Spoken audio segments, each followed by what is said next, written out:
Good evening, guys. It's been a long time, hasn't it? Let's have a look at these three leagues. It's going to be a bit different this year. Uh, I'm going to hold off on the predictions a little bit because everyone's jockeying for position for when the new pyramid system comes in. So from 2025, the proposal is the Northern League is going to be two divisions. A minute it's looking like a 10, then an 8, uh, with four going up at the Palace Shield, and Carlisle coming into the mix. So that's five to add into the 13 that there are at the minute. So that's how it's looking at the minute. Just quickly have a chat about each of the three divisions from what I know. There's not a lot of information out there. Northern League, I'm looking for that to be a shootout, I think, between Fleetwood and Garstang. Probably favour Garstang. Um, they've both recruited. Blackpool and Chorley, they won't do so bad. They'll be all right. They're quite steady.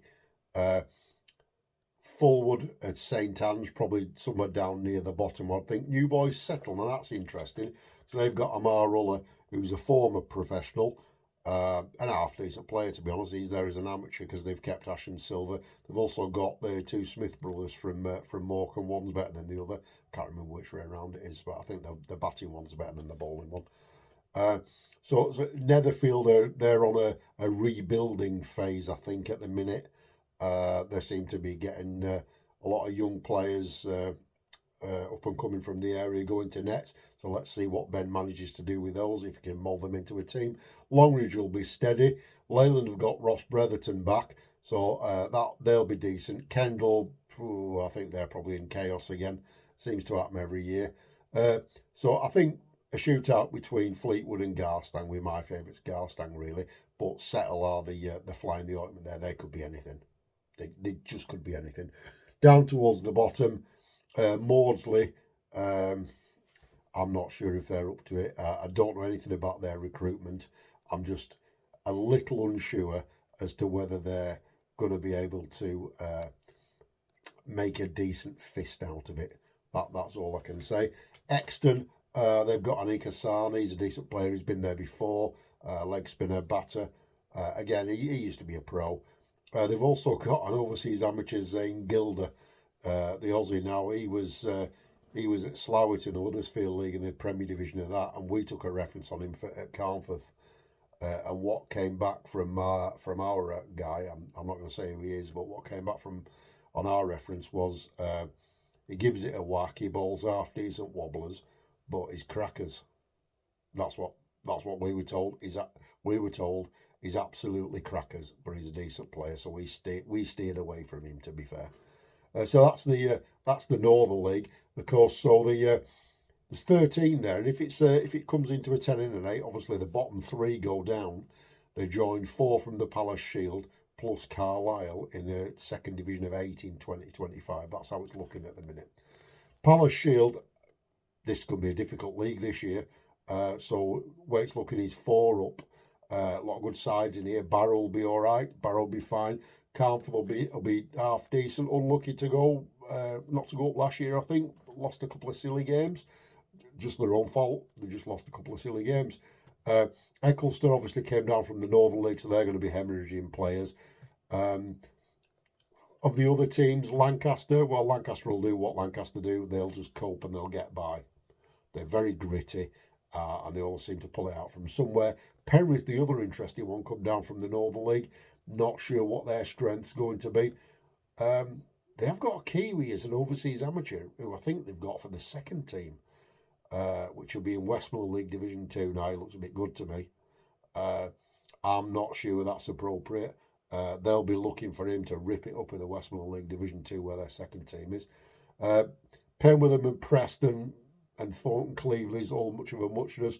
Vernon's need to improve. Torres almost escaped by the skin of the teeth last year. But my thing for this is Rufford. They've done some good business. I'm not going to go into specifics, but they've done some very good business. Um, I chat to one of the players on a regular basis. He fills me in. I, I like Rufford. I like how they do things. They play it hard, and I really do like them. I think they might be knockings up at the top. I'm looking, to be honest, probably at Carnforth, Rufford, Barrow, Eccleston, Penrith, Lancaster, it's tight. Down towards the bottom, Torrizome and Vernon's need to look out. I think it's them two that probably need to look out, but we'll keep an eye on that. And in the Westmoreland League, there's 14 teams in the top division this year, because by basically sitting back and not pushing the agenda, the Westmoreland League seem to have profited, and they've got some new clubs. They've got Appleby Eden, they've got Kirby Stephen, and they've got Lindell Moor.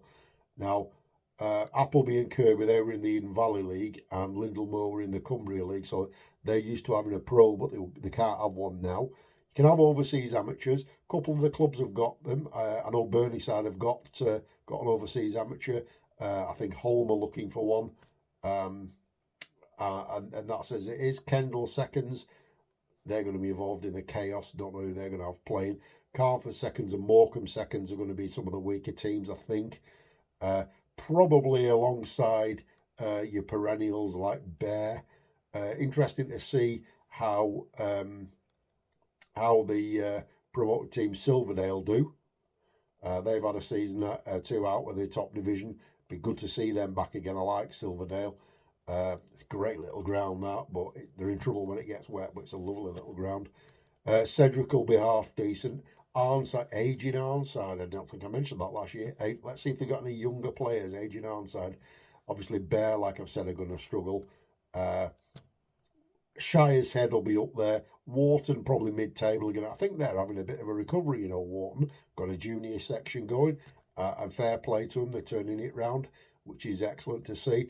I suspect at the top it's going to be Shire's Head, probably Lindell Moor. I'm not sure Appleby and Kirby Stevens standards are that good, to be fair. They might need to bed in. So I'm looking for Lindell Moor, Shire's Head, and Burnieside probably at the top.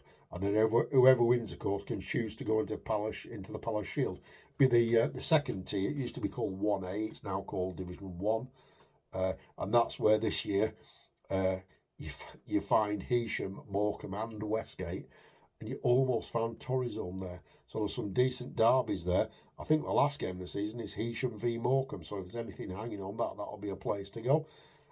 So good luck with your overseas players, which seems to be catching on a little bit. Remember, not allowed to pay them, can't give them any benefits. You can pick them up from the airport, buy them a playing shirt. They might lodge with one of your players. Just be a bit careful. Make sure they've got the right visa. If they have a youth mobility visa, they're allowed to work, of course. So finding them a job is the key to it all. And to you clubs that have got professionals, good luck with that. Hope you get the right ones. Hope they don't disappear on the third week of August as usual. Fingers crossed we have a good season. And let's see if we get any more applications to the Northern League, particularly from this Northwest Cricket League setup. And maybe the Greater Manchester League could just do with a couple more people, a couple more clubs applying. So fingers crossed. And look out for the updates once the season's started.